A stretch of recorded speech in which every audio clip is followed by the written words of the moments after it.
Warmachine, board, battle report. Cygnar versus Khador. Yeah, so we just finished our game. Cygnar versus Khador. I played Maddox for the first time. You played Butcher 1. Butcher 1. And I took in the battle group was 2 Stormclads, and I took a Squire as well for the extra focus. I took a Journeyman Warcaster with the Firefly attached.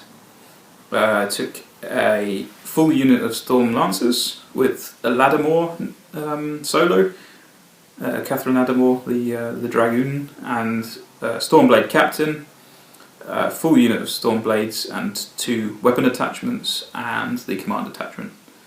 And yeah, so it was a kind of a lightning based list. It's got pretty good shooting, and it's got really good feat charge alpha attack. So that's the plan, is to use the Storm Lancers to clear out infantry, and then everyone else is there just to smash face, basically.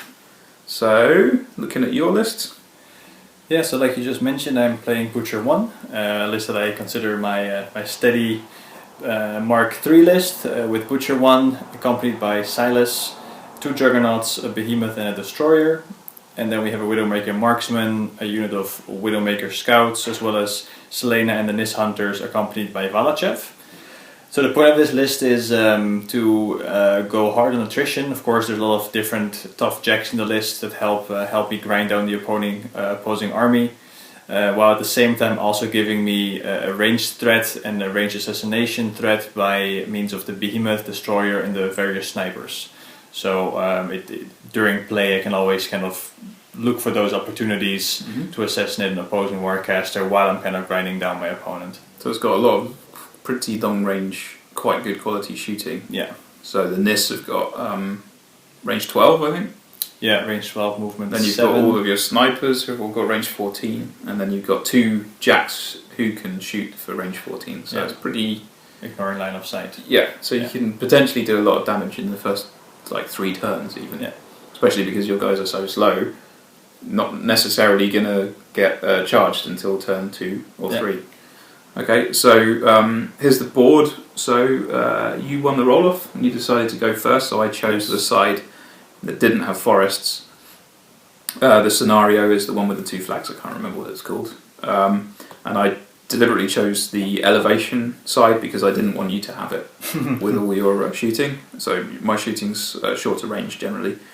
I deployed the... Oh, your deployment was first, so you talk me through your deployment. Oh yeah, not much to it except for positioning most of my stuff in the center, so that also during the game, once options started to become available to me, I had the flexibility to move either to one flank or the other. Especially with Nis being so fast, I could still reposition him to my right flank, or keep him on my left flank to face off your cavalry. So pretty easy deployment. Jacks on the front line, trying to get him up the board as fast as possible.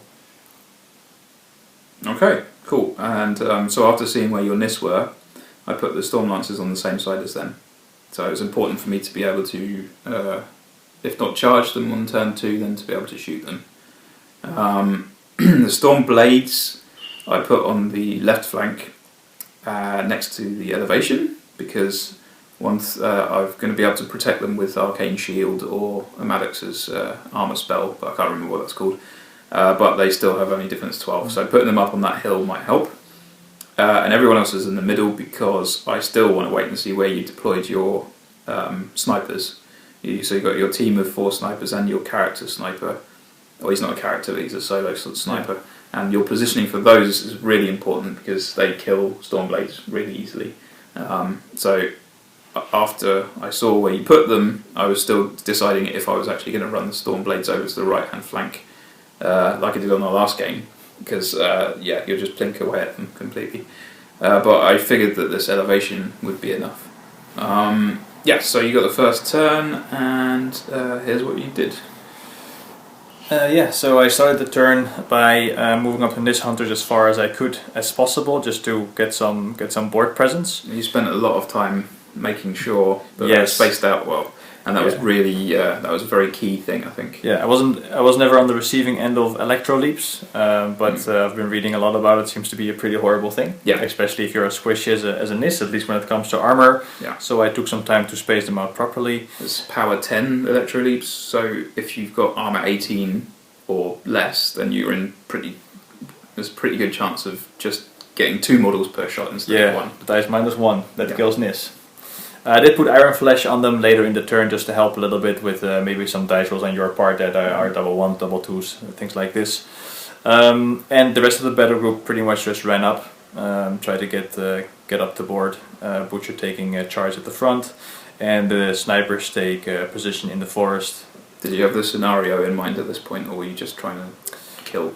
To an extent, I did want to be a little bit aggressive with the Butcher in the first turn to move him up further, so I could actually start controlling my flag later in the game. I mean, I would have 3 movement phases to get there, so I don't have to be too aggressive. Yeah. But last games I noticed that I was too cautious with my Warcaster, and it wasn't even theoretically possible to get to the flag in the third turn because of this. Yeah. That's why I was a bit more aggressive this turn. And the kill box helps as well. Yes. So last time we played, you killboxed yourself, and that helped me win probably a turn earlier.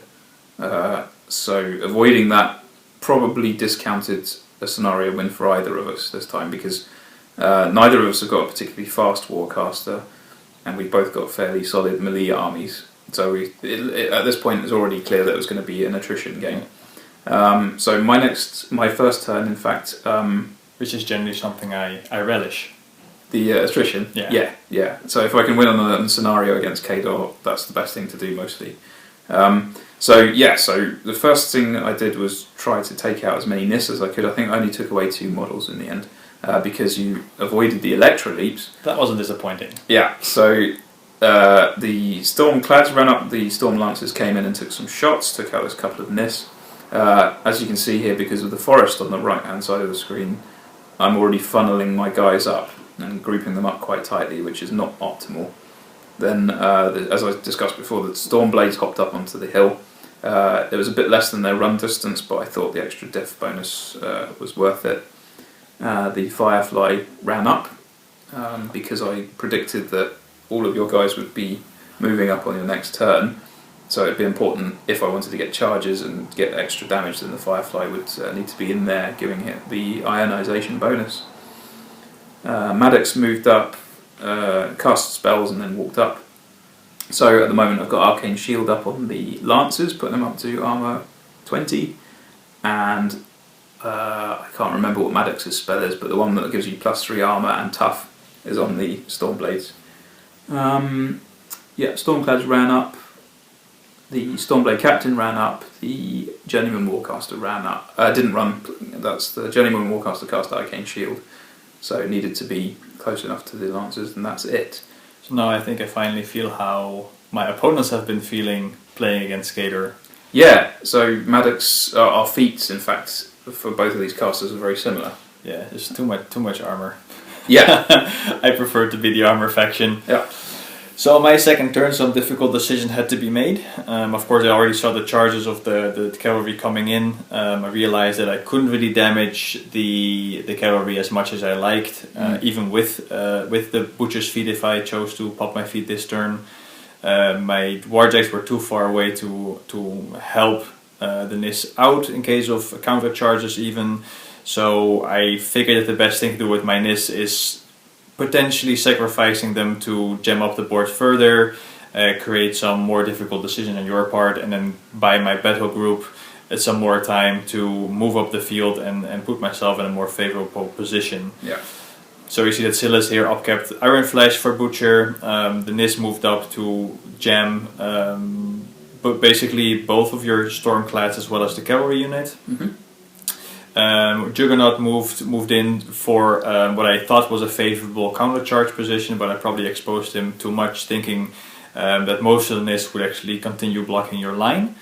And then a bit of a positioning, funneling problem in the back with my remaining of my battle group.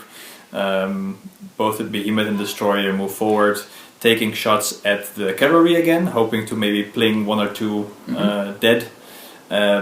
but that didn't quite work. Of course, the armor was 20 at this point. Yeah. So that was, of course, a hard sell to begin with, but I think also I rolled a little bit average, or even below average, maybe here and there. So it was the hits with behemoth that you have to hit, yeah, and it was scattering each time, and then the blast damage with armor 20 is not. Yeah.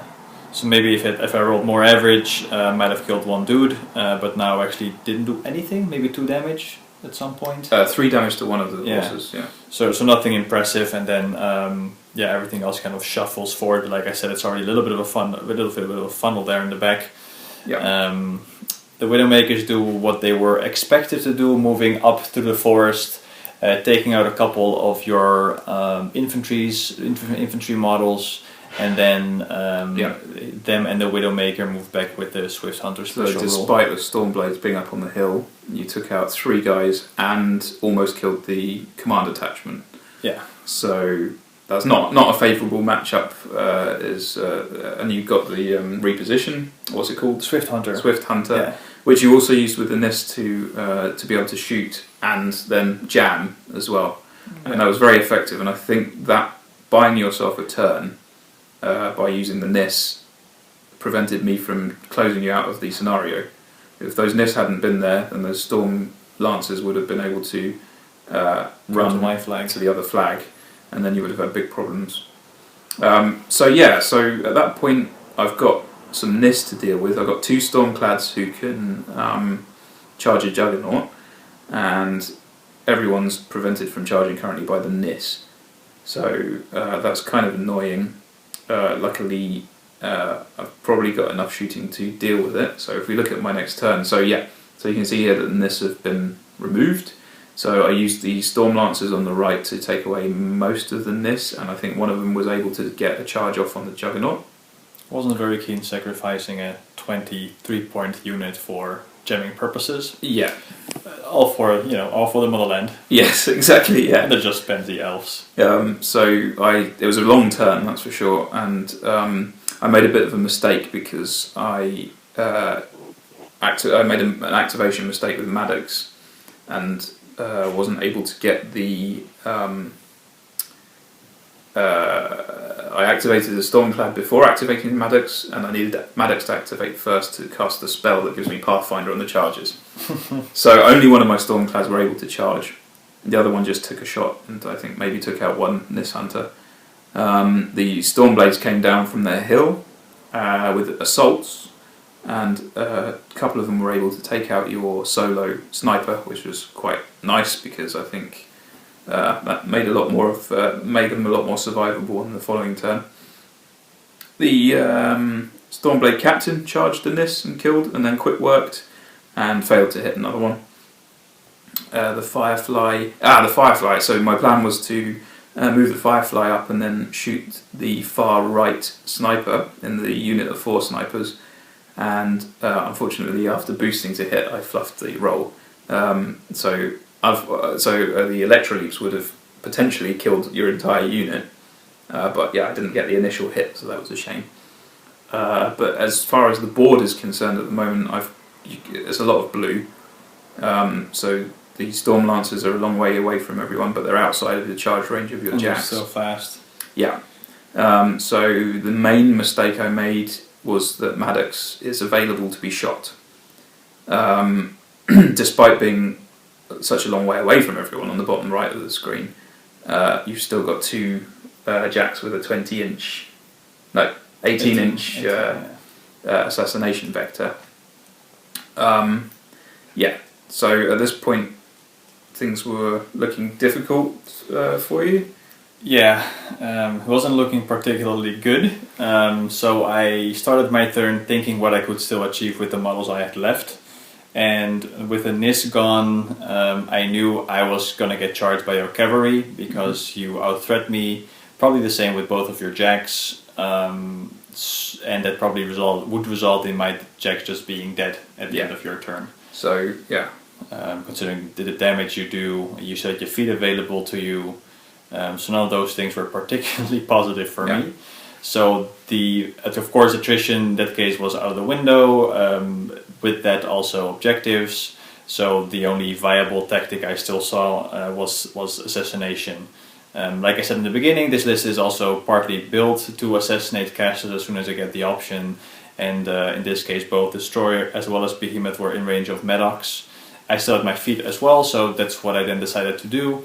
I started my turn, Butcher activated first, popped the feet, and then Destroyer walked up within range of Maddox and took his shot. I missed, so that deviated and still landed on Maddox, but didn't really cause any harm. Yeah. So that was bad. That's 1/3 of the potential gone. Yeah. Yeah.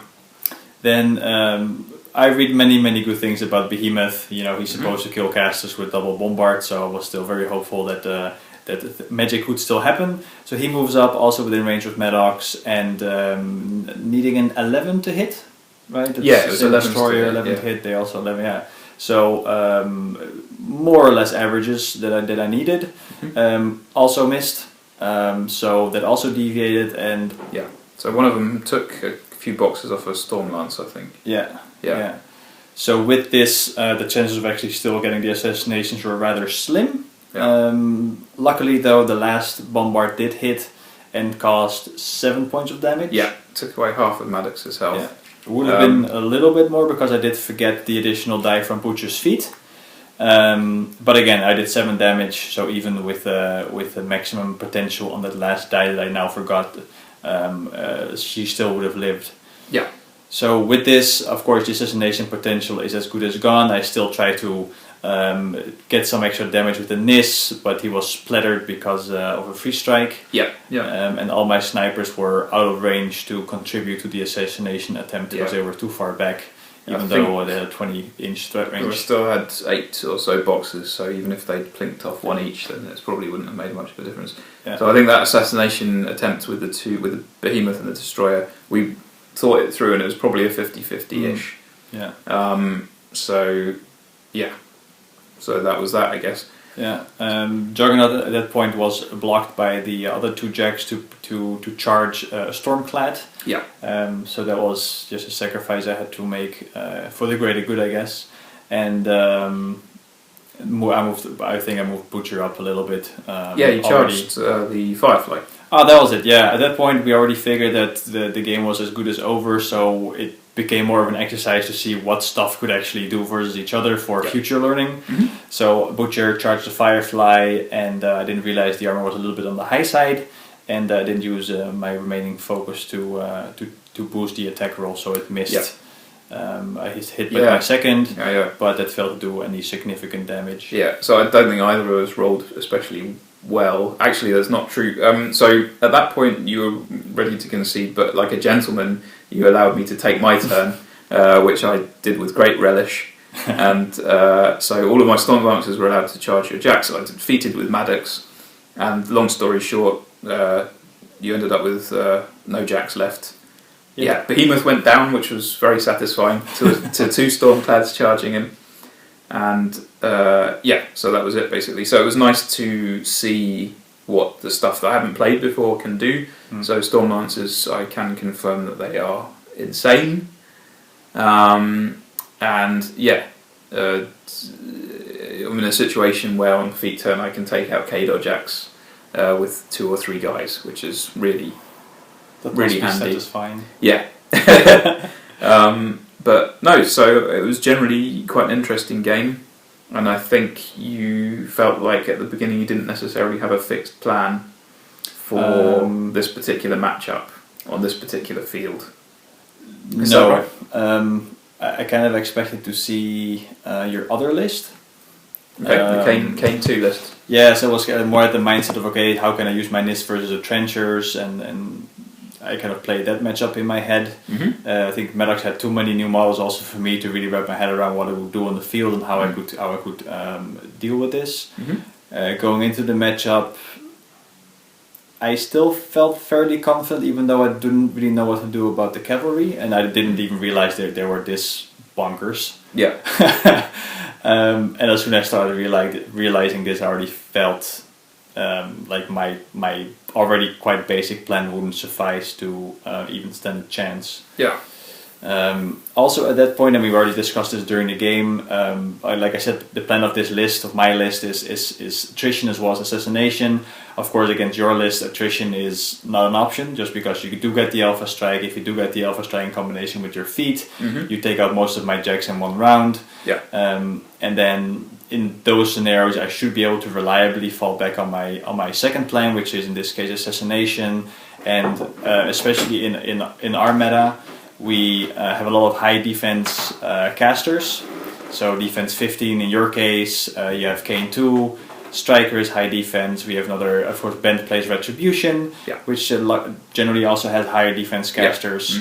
In all of those cases, basically, this plan is 50-50 at best between Destroyer and Behemoth having and that's not bad, but it is bad if that's your only option. So the 50-50 threat on every turn is really nasty, but if you're winning depending on it doing it once, then it's not such a good plan. So I think as an addition, like as part of the whole, it's really horrible. I hate it. Yeah. Because any time you could just sort of just roll the dice and you might win. See what happens. Then that's the game. So I don't think it's in this particular situation it seemed suboptimal, but I don't think it is. Because against a list like Bent's, I have a couple of turns worth of attrition and I can lob those shots over the lines and try to kill the caster. Yeah. But against your list, I only have one turn, then my jacks are essentially dead. So I only have the one turn to try to pull off the assassination. Yeah. So I've got enough speed to stay out of the assassination range. It's 18 inches. So if you move within that to take the shots, then so then you've got a problem on the next turn. Yeah. So when I knew that you wouldn't be playing another list because this is your list at the moment, so that gave me a big advantage. I decided to play the Maddox list because of the alpha power is ridiculous, and I knew that your NIS would be coming up in front because they're so much faster than everything else. Yeah. And so my plan was melt them away, which is never, melting away infantry is never a problem with Cygnar, but this list does have a lot of electro leaps and a lot of shooting. And because your other jacks are so slow, it doesn't necessarily, if you're jamming me with your NIS, it doesn't necessarily mean that I'm going to get charged on the next turn if I don't get through them. Yeah. So I had a space to still get their alpha on the jacks, which is super important. When you got Behemoth and two Juggernauts, and a Destroyer is almost as good as a Juggernaut with close combat, then I can't afford to let you charge me. No. And I was a little bit worried when the assassination attempt came up because that could have been it either way. But yeah, so scenario didn't really come into it, and the attrition is really brutal alpha. It really is. So yeah. Yeah, my definition for attrition is generally much sort of longer term, like a grinding process, but in this case it was a one turn explosion of metal, and that was the whole attrition for this game. Yeah, 2 Stormclads and Lattimore and the full set of Stormlancers and the Stormblades under a +3 power feat is great. It's really good. It kills stuff. And I don't really know what to do against this list. I really have to think about this. If there's anything I can do. I know what I need to play next time then. Yeah. I mean, it's fast. I can put Doom Reavers in the list, but I had to get the Alpha as well. So I have to some thinking to do. Cool. Good. I'm glad that it's a challenge. Cool. All right. Well, thanks very much. And looking forward to the next one.